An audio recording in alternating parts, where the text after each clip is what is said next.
ചെങ്ങന്നൂർ നന്നാട് കോട്ടയത്തുകാവ് ഭദ്രകാളി ക്ഷേത്രത്തിലെ മീനഭരണി മഹോത്സവം സമാപിച്ചു. ഉത്സവത്തിന്റെ സമാപനത്തോടനുബന്ധിച്ച് തിരുവൻവണ്ടൂർ മഹാക്ഷേത്രത്തിലേക്ക് നടന്ന എഴുന്നള്ളിപ്പ് ഭക്തിസാന്ദ്രമായി. ചെങ്ങന്നൂർ നന്നാട് കോട്ടയത്തുകാവ് ഭദ്രകാളി ക്ഷേത്രത്തിലെ മീനഭരണി മഹോത്സവവും ഭാഗവത സപ്താഹവും സമാപിച്ചു.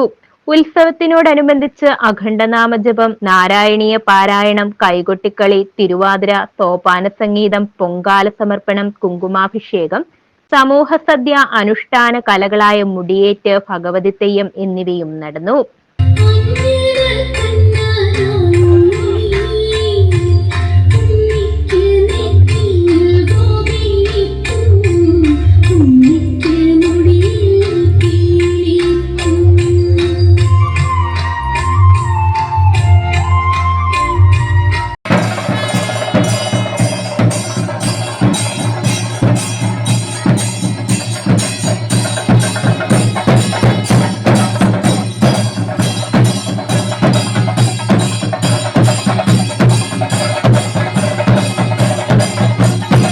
ഉത്സവത്തിന്റെ സമാപനത്തോടനുബന്ധിച്ച് തിരുവൻവണ്ടൂർ മഹാക്ഷേത്രത്തിലേക്ക് എഴുന്നള്ളിപ്പും, വേലകളി, കരകം, ശിങ്കാരിമേളം, മയൂരനൃത്തം, താലപ്പൊലി എന്നിവയുടെ അകമ്പടിയോടെ ഭഗവതിയുടെ എതിരേൽപ്പ് ഘോഷയാത്രയും തുടർന്ന് അൻപൊലി സമർപ്പണവും പുഷ്പാഭിഷേകവും വലിയ ഗുരുതി എന്നിവയും നടന്നു.